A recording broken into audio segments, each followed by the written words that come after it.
Hello दोस्तों, स्वागत है आपका एक बार फिर से हमारे यूट्यूब चैनल पर। आज हम पॉलिटी का आगे कवर करेंगे और आपको पता ही है कि हम पॉलिटी में क्या कवर कर रहे थे। भारत के संविधान की निर्माण की विकास यात्रा, कि भारत का संविधान कब और किन परिस्थितियों में बना। ठीक है, तो आपको पता है हम उनको एक्टों से पढ़ते थे।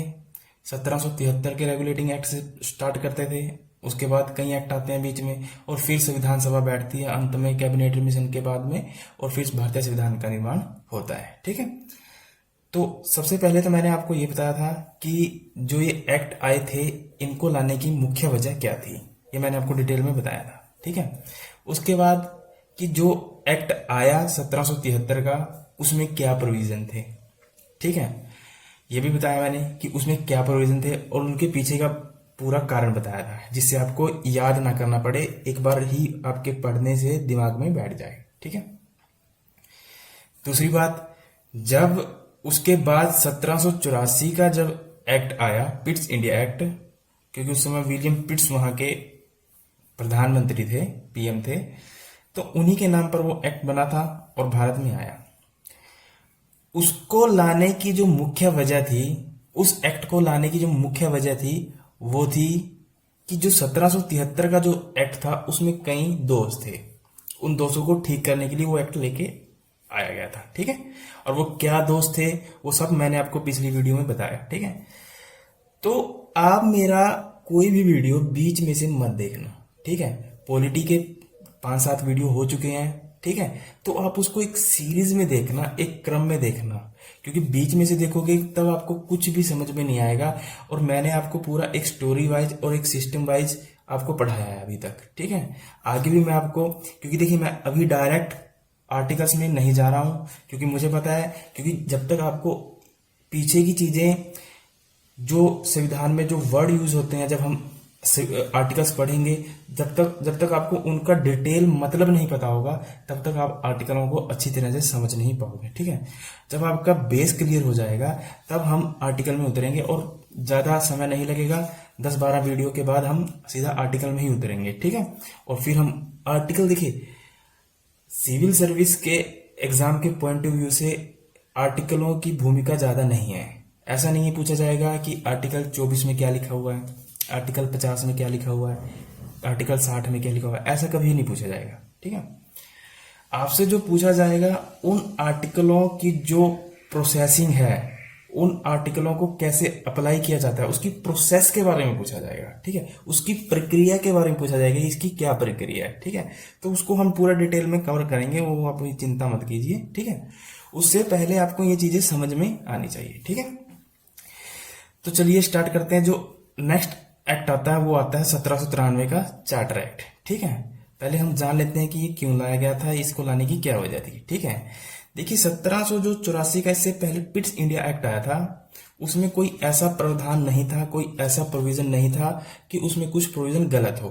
ठीक है, कि उसको दूर करने के लिए 1793 का चार्टर एक्ट लाया जाए। ठीक है, इसको लाने की दूसरी वजह है। ठीक है, और वो वजह क्या है, क्योंकि जो ब्रिटिश क्राउन था, ब्रिटेन का जो राजा था, तो उसका मेन उद्देश्य था कि अब कैसे भी करके कंपनी की जो पावर है, क्योंकि कंपनी डे बाय डे क्या हो रही थी, स्ट्रांग हो रही थी। ठीक है, और मैंने आपको बताया था लास्ट क्लास में कि वहां के जो ब्रिटेन के लोग थे, उन्होंने राजा महाराजाओं को भड़काना वहां के शुरू कर दिया था। ठीक है, तो ब्रिटिश क्राउन को जब चिंता होने लगी तो उन्होंने क्या किया कि एकदम डायरेक्ट कंपनी को जो व्यापारिक एकाधिकार मिले हुए थे वो कम नहीं किए। ठीक है, धीरे धीरे क्या किए, कंपनी के अधिकारों को कम करते गए और कंपनी के ऊपर ब्रिटेन की संसद के कंट्रोल को बढ़ाते चले गए। ठीक है, अब प्रश्न ये आता है माइंड में आपके कि अगर ब्रिटिश क्राउन को कंपनी से इतना खतरा था तो एकदम डायरेक्ट व्यापारिक एक अधिकार को क्यों नहीं समाप्त कर दिया गया। ठीक है, क्योंकि ऐसा नहीं कर सकते थे। क्यों? क्योंकि वो एक प्राइवेट कंपनी थी। अगर वो सरकारी कंपनी होती, गवर्नमेंट कंपनी होती, तब तो वहां की सरकार, ब्रिटेन की सरकार, ब्रिटिश क्राउन कभी का उसको खत्म कर देता। ठीक है, क्योंकि जो प्राइवेट कंपनी अगर उनके व्यापारिक एकाधिकार को एकदम से खत्म करते, क्योंकि ब्रिटेन में भी जो विपक्ष में लोग थे, जो वहां की जो सरकार थी, तो उसके जो विपक्ष में लोग थे वो सवाल जवाब खड़े कर सकते थे, ठीक है। तो उसको एकदम खत्म ना करने की मुख्य वजह ये भी थी, ठीक है। और जो 1793 का जो एक्ट लेके आए, उसका मुख्य कारण यही था कि अब धीरे धीरे क्या करें कि जो कंपनी के जो व्यापारिक एक अधिकार हैं या कंपनी का जो यहाँ पर कंट्रोल है उसको धीरे धीरे खत्म किया जाए और उसके ऊपर ब्रिटिश संसद के अधिकारों को बढ़ाया जाए, ठीक है। एक्चुअली हुआ क्या था, क्योंकि इसको 1793 का जो चार्टर एक्ट था इसको लाने की एक मुख्य वजह और भी थी। वो क्या थी, अब क्या हुआ था कि ब्रिटेन में जो दूसरे लोग थे, जो दूसरे व्यापारी थे, अब वहां पर एक डिमांड उठ चुकी थी। एक वहां के जो दूसरे व्यापारी थे ये मांग करने लगे थे कि या तो आप उनके व्यापारिक एकाधिकारों को समाप्त करिए। और व्यापारिक एकाधिकार का क्या मतलब होता है मैंने पहली वीडियो में बताया था आपको, ठीक है। संविधान की विकास यात्रा में जब हमने शुरू में स्टार्ट किया था उसी में मैंने आपको बताया था कि व्यापारिक एकाधिकार क्या होता है, ठीक है। क्योंकि मुझे पता है कि बार बार ये वर्ड बाद में आगे आएंगे और ये प्रॉब्लम क्रिएट करेंगे, इसलिए मैं आपसे बार बार यही बोलता हूं कि आप कोई भी वीडियो बीच में से या कट करके मत देखें, शुरू से देखें, एक क्रम में देखें। अभी ज्यादा टाइम नहीं हुआ है, आराम से सब आपका सिलेबस कवर हो सकता है, ठीक है। तो ब्रिटेन में ये मांग उठने लगी थी वहां के व्यापारियों की कि या तो आप ईस्ट इंडिया कंपनी के व्यापारिक एकाधिकार समाप्त करिए या फिर हमें भी अधिकार दीजिए कि हम भारत के साथ व्यापार करें। क्योंकि व्यापारिक एकाधिकार का क्या मतलब था कि हम ही व्यापार करें, यहां हमें देखकर कोई ब्रिटेन का कोई दूसरा व्यापारी यहां पर ना आए, ठीक है। ये प्रावधान था व्यापारिक एकाधिकार में, ठीक है। तो उन चीजों को ध्यान में रखते हुए और कंपनी की शक्तियों को कम करने के लिए ब्रिटिश क्राउन ने 1784 से लेकर, अगर हम बात करें 1784 से लेकर 1858 तक 4 चार्टर एक्ट निकाले। और कैसे निकाले, 20-20 साल के टर्नओवर पर, ठीक है। यानी 20 साल के लिए चार्टर एक्ट निकाला, फिर उससे 20 साल के बाद, फिर उससे 20 साल के बाद, ऐसे करके आने वाले थे, ठीक है। तो अब हम देखते हैं, अभी आपको पता चल गया कि इसको लाने की जो मुख्य वजह थी वो क्या थी। क्योंकि एक तो ब्रिटिश क्राउन था जो वो कंपनी का कंट्रोल, भारत में जो कंपनी की जो पावर थी उसको कम करना चाहता था धीरे धीरे। दूसरा कि ब्रिटेन में वहां के व्यापारियों ने एक मांग उठा दी थी कि या तो हमें भी वहां पर व्यापार करने के अधिकार दीजिए या फिर उनके व्यापारिक एकाधिकारों को समाप्त कीजिए, ठीक है। तो ये इसकी मुख्य वजह थी 1793 का जो चार्टर एक्ट लेके आया गया, ठीक है। अब हम देखते हैं कि इसमें प्रोविजन क्या किए गए थे, ठीक है। हमारे लिए जो एग्जाम के पॉइंट ऑफ व्यू से जो इंपॉर्टेंट है वो है इसके प्रोविजन, ठीक है।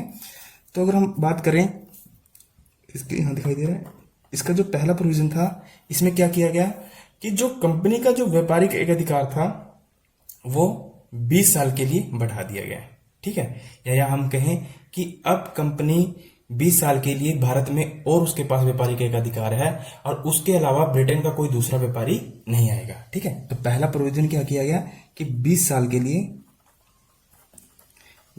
लिए व्यापारिक एकाधिकार को बढ़ा दिया गया,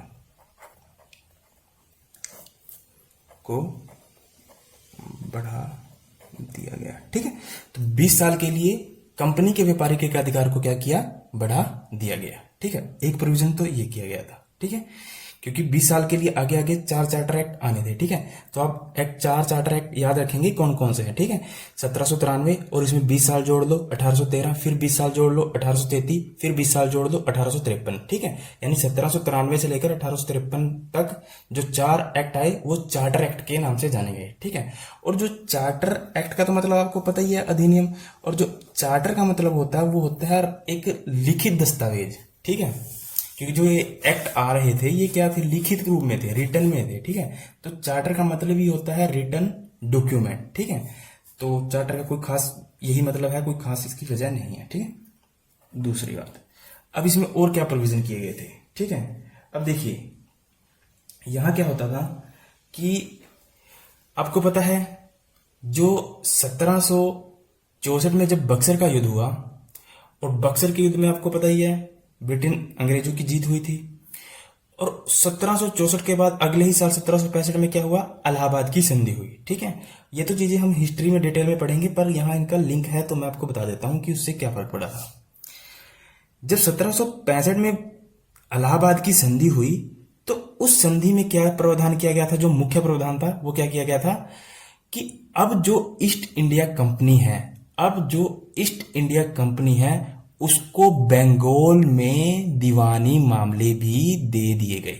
ठीक है, और दीवानी मामले दे देने का मतलब क्या था कि अब जो कंपनी के लोग हैं, अब जो कंपनी के लोग हैं वो यहाँ के लोगों से टैक्स क्या कर सकते हैं, वसूल सकते हैं, टैक्स वसूलने के अधिकार दे दिए गए थे। ठीक है, बट ये प्रोसेस इतनी आसान नहीं थी। मैं आपको बताऊंगा कि दिक्कतें कहां आती थी। ठीक है, इससे पहले क्या होता था कि कंपनी यहां क्या करती थी, भारत में या बंगाल में क्या करती थी, अपना सामान बेचकर पैसा कमाती थी। ठीक है, अपने माल को बेचकर तब इनकम लेती थी। और जब इनको व्यापार दीवानी मामले मिले, दीवानी अधिकार मिले बक्सर की युद्ध के बाद, ठीक है, तब इनको लगा कि यार अभी तो हम ठेले पर अपना सामान बेचकर पैसा कमाते थे कि एक के दो एक के दो एक के दो ऐसे, पर यहां पर जब देखा कि जो दीवानी मामले मिले जब हमको, तो बिना कुछ किए ही पैसे आने लगे। क्योंकि टैक्स का क्या मतलब था, बिना किए ही राजा टैक्स लेता था उनसे, जनता से। ठीक है, तो उनको लगा कि वाह, अब उनकी जो ब्रिटिश ईस्ट इंडिया कंपनी थी उनकी महत्वाकांक्षा, उनका लालच और उनकी लालसा अब और बढ़ने लगी। ठीक है, उनको लगा कि एक तो हम अपना यहाँ माल बेचेंगे, वहां से हमारी इनकम होगी, और दूसरा तो हमें भी कुछ किए बिना ही हमें कुछ इनकम मिल रही है, वो जो है टैक्स के रूप में। ठीक है, बट जो यहाँ जो एक प्रॉब्लम समस्या उत्पन्न हुई वो ये हुई कि जो भारत के लोग थे उनसे टैक्स लेना, उनसे कर लेना आसान बात नहीं थी। ठीक है, वहां क्या दिक्कत आई, देखिए पहले क्या होता था, थोड़ा ध्यान से सुनना, क्योंकि देखिए मेरा वीडियो लंबा होता है, पर मैं आपको डिटेल में बताऊंगा, उसके बाद आपको कहीं पे भी पढ़ने की जरूरत नहीं पड़ेगी, याद करने की जरूरत नहीं पड़ेगी। एक्चुअली मैं उस समय की स्थितियों के बारे में आपको बताता हूं जिससे आपके दिमाग में बिल्कुल छप जाए। ठीक है, तो आपको याद ना करना पड़े। एक्चुअली हुआ क्या था कि 1764 से पहले क्या था कि नवाब हुआ करते थे, राजा महाराजा हुआ करते थे, और नवाबों के साथ क्या सिस्टम था कि हमारे जो यहाँ की जनता थी, आम लोग, उनको टैक्स दिया करते थे, कर दिया करते थे, और उस कर के बदले वो नवाब या राजा क्या किया करता था, जनता को सुरक्षा प्रदान किया करता था। ठीक है, उनकी हेल्प किया करता था, और उनकी शासन व्यवस्था और उनकी न्याय व्यवस्था सब कुछ देखा करता था। ठीक है, अब ईस्ट इंडिया, क्योंकि उनको हमारा देना बनता भी था, क्योंकि वो हमारी उसके बदले रक्षा किया करते थे। ठीक है, बट जब ईस्ट इंडिया कंपनी आई, उससे पहले क्या थे, नवाब थे ना, नवाब या राजा हुआ करते थे। ठीक है, और जब कंपनी आई, ईस्ट इंडिया कंपनी आई, और जब उनको वहां के दीवानी मामले मिले, उन्होंने क्या किया, जो ये नवाब थे, जो राजा थे, इनको यहां से हटाया। ठीक है, और इनको यहां से हटाया और खुद बैठ गए कि हमें टैक्स दीजिए। ठीक है, खुद बैठ गए। और अब थोड़ा अपने आप सोच कर देखिए। ठीक है, ये है जनता। ठीक है, ये पहले क्या करती थी, नवाब को क्या देती थी, टैक्स देती थी, ये टैक्स देती थी। और आपको पता है कि इस जनता के, हम जैसे मान लीजिए आप उस समय लोग थे जो उनके पिता ने दिया, उनके पिता भी क्या करते थे, नवाबों को टैक्स दिया करते थे, और उनके दादाजी भी क्या करते थे, नवाबों को टैक्स दिया करते थे। और उसके बदले जो नवाब या राजा हुआ करते थे वो क्या करते थे, इन लोगों की सुरक्षा करते थे, इनकी न्याय व्यवस्था, प्रशासन व्यवस्था सब किया करते थे। ठीक है, अब एक सिस्टम में चल रहा था। जैसे मान लीजिए ये व्यक्ति है, इसको अजीब नहीं लगेगा, क्यों, क्योंकि इसके पिता ने दिया। ठीक है, इसको अजीब नहीं लगेगा क्योंकि इसके दादा ने दिया, क्योंकि एक सिस्टम में चला आ रहा था। ठीक है, बट अंग्रेज आए, अंग्रेजों ने क्या किया, इनको हटाया और खुद बैठ गए। तो जब सिस्टम चेंज हुआ तो एकदम से माइंड में डाउट तो जाता है। ठीक है, एकदम से माइंड में डाउट तो जाता है। तो इन लोगों ने क्या किया, जो भारत के लोग थे जो उस समय, तो उन्होंने क्या किया, टैक्स देने से इनकार कर दिया। ठीक है, और टैक्स के लिए फिर वो क्या करते थे, टैक्स देने से इनकार कर दिया। ठीक है, और टैक्स के लिए क्या करते थे, वो जनता को, यहाँ की जनता को पीटते थे, मारते थे, बहुत ज्यादा शोषण करते थे। पर फिर भी यहाँ के जो लोग थे बड़े ढीठ थे, वो टैक्स नहीं देते थे, पिट जाते थे। भारत के लोग बड़े ही बेशर्म थे, पिट जाएंगे पर टैक्स नहीं देंगे। ठीक है, क्योंकि उनको पता था कि अंग्रेज उनके ऊपर अब शोषण करने वाले थे। ठीक है, दूसरी बात, अब जब यहाँ के व्यापारिक एक दीवानी मामले मिले तो अब टैक्स तो इनको लेना था, सीधी सी बात है। उसके लिए चाहे डायरेक्ट ना दें, पर उसके लिए उन्होंने एक दूसरा तरीका अपनाया। ठीक है, वो तरीका क्या था? क्योंकि जो ये लोग थे, ब्रिटिश ईस्ट इंडिया कंपनी के लोग थे, क्योंकि इनकी एक तो कम्युनिकेशन में प्रॉब्लम आती थी, क्योंकि उनकी भाषा गांव के लोगों को समझ में नहीं आती थी, क्योंकि ये तो इंग्लिश बोलते थे और अपने गांव के तो आपको पता है उस समय वहां तो बंगाली चलती थी। ठीक है, तो दोनों में एक तो कन्वर्सेशन की प्रॉब्लम आती थी, दूसरा अब इनको टैक्स भी लेना था। ठीक है, क्योंकि इसी एक्ट में एक प्रावधान क्या कर दिया गया था कि जो बोर्ड ऑफ कंट्रोल था ना, मैं इसमें पहले लिखवा देता हूं, जो बोर्ड ऑफ कंट्रोल था और जो कर्मचारी थे उसके कंपनी के, ठीक है, उनको जो सैलरी थी उसकी सैलरी का प्रावधान अब कर दिया गया था कि जो भारत का राजस्व है भारत के रेवेन्यू से दिया जाएगा। ठीक है, और भारत के रेवेन्यू से देने का मतलब क्या है? यहीं के लोगों के टैक्स वगैरह से दिया जाएगा, क्योंकि रेवेन्यू कहां से आएगा? टैक्स से ही आएगा। ठीक है, तो अब कंपनी ने क्या किया, अंग्रेजों ने एक व्यवस्था बनाई। क्या बनाई? उनको पता था कि गांव में जो लोग होते थे, गांव में ऐसा होता है कि एक व्यक्ति ऐसा होता है कि जिसकी सब लोग सुनते हैं। ठीक है, और उसको तकरीबन उधर की एरिया में अगर हम बात करें तो उसको नाम दिया जाता था पटेल। ठीक है, चाहे आप यहाँ आज के समय में मुखिया बोल लीजिए, चाहे पटेल बोल लीजिए, ठीक है, एक ही बात थी। उस समय उनको क्या नाम दिया जाता था? पटेल। ठीक है, तो अब इन्होंने क्या किया, यहां सुनना ध्यान से, बड़ा इंटरेस्टिंग फैक्ट है। इन्होंने क्या किया कि जो गांव के जो किसान थे, गांव के जो ओरिजिनल किसान थे, उन किसानों से क्या किया, उनकी जमीनें छीनी और व्यवस्थाएं बनानी स्टार्ट कर दी। ठीक है, उनकी जमीनें छीनी और व्यवस्थाएं बनानी स्टार्ट कर दी। क्या किया? उनकी जमीनों को छीनकर किसको दे दिया गया? जमींदार को। और जमींदार कौन थे? वही पटेल लोग। ठीक है, और अब जमींदार को भी फायदा था।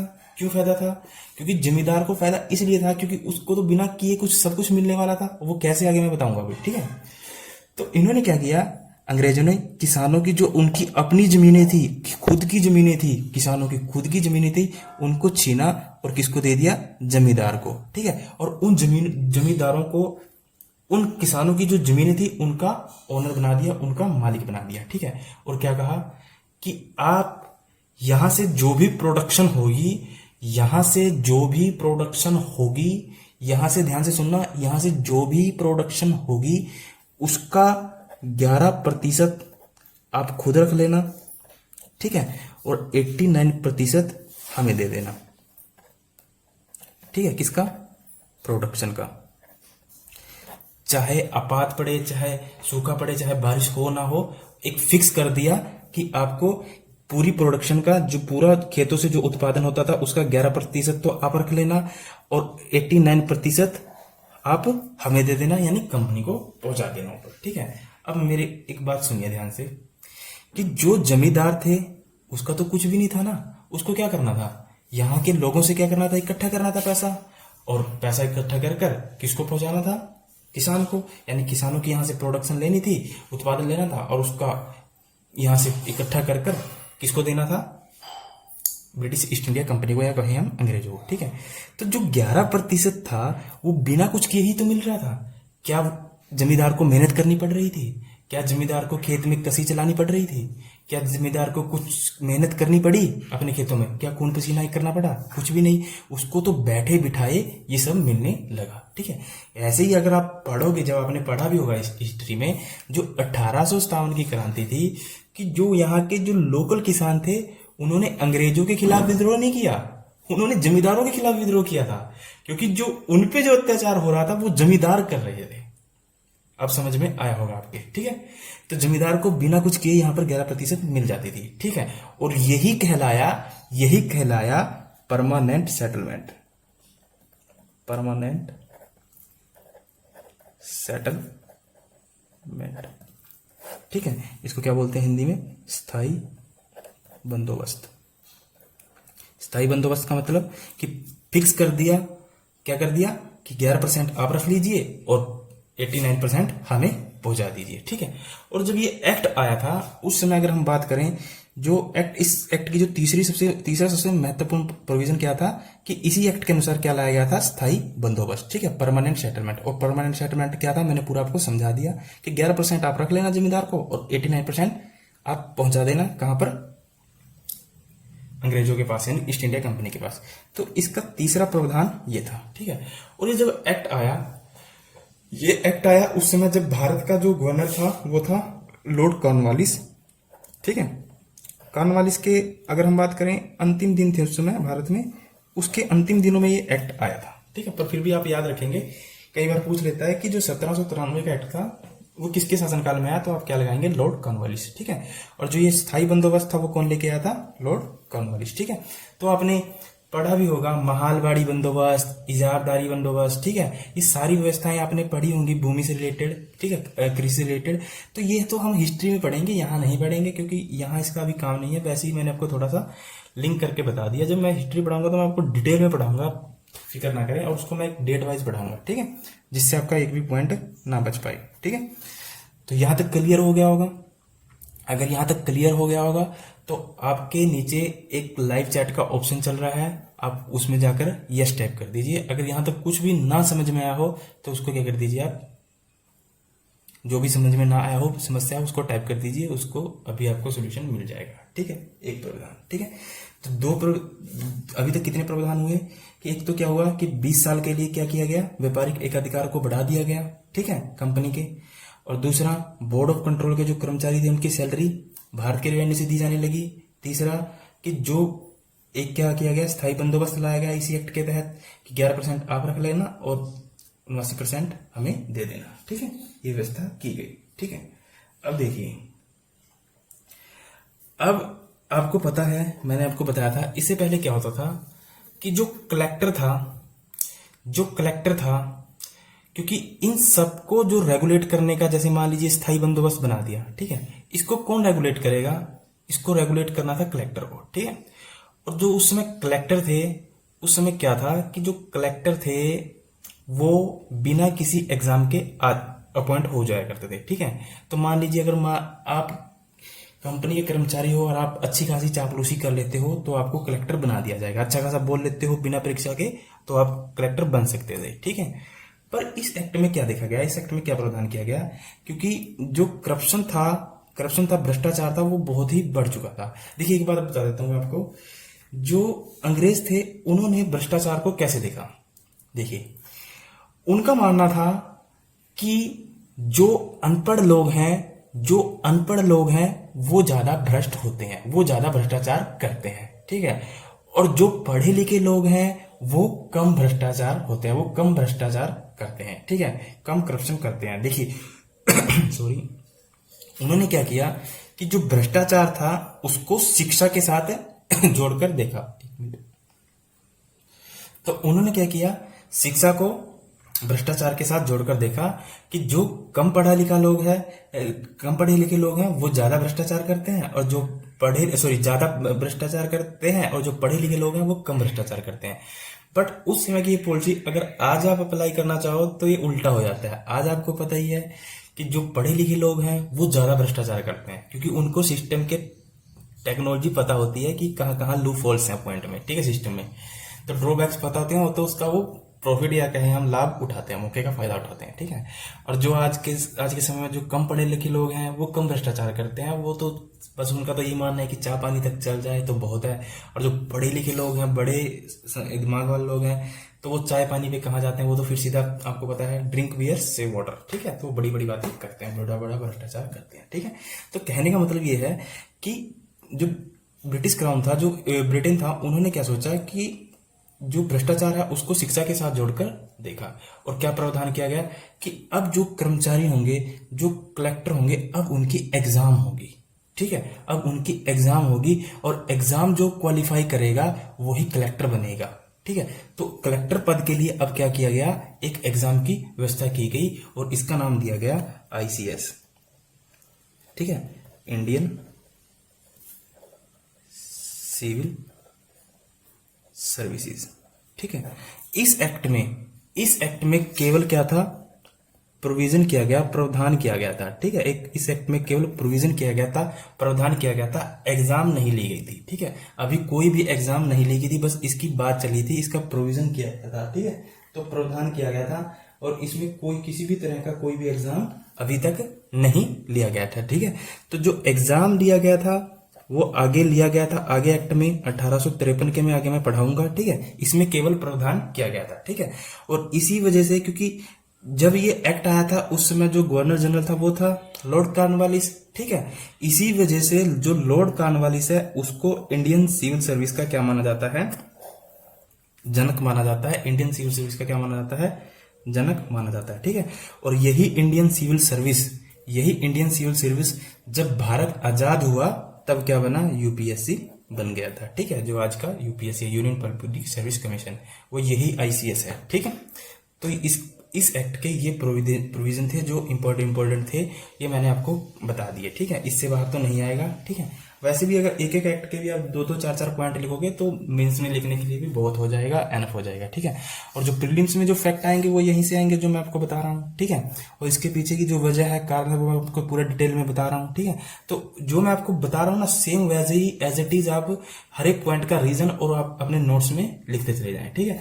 तो कल एक बच्चे ने मैसेज किया था कि सर जैसे कि एक चैप्टर खत्म होता है तो उसके एमसीक्यू नहीं करवाते, ठीक है। मैंने उसको कहा कि अभी ये टॉपिक खत्म नहीं हुआ है, ठीक है। जब तक भारत के संविधान का निर्माण नहीं हो जाता और जिस दिन भारत के संविधान के निर्माण की प्रक्रिया को हम पूरा कर लेंगे तो अब तक जितना भी किया है उसके कम से कम 30 से 35 क्वेश्चन हम एमसीक्यू जरूर करेंगे, ऑब्जेक्टिव टाइप जरूर करेंगे, जिससे आपको जो पढ़ा है आपको वो पता तो चले, आप खुद चेक तो कर पाए कि हम उस 30-35 में से कितने सही कर पा रहे हैं या कितने नहीं कर पा रहे हैं, ठीक है। तो आज के लिए इतना ही काफी है दोस्तों। अगर अच्छा लगे तो शेयर और लाइक और सब्सक्राइब जरूर करना। धन्यवाद, ऑल द बेस्ट।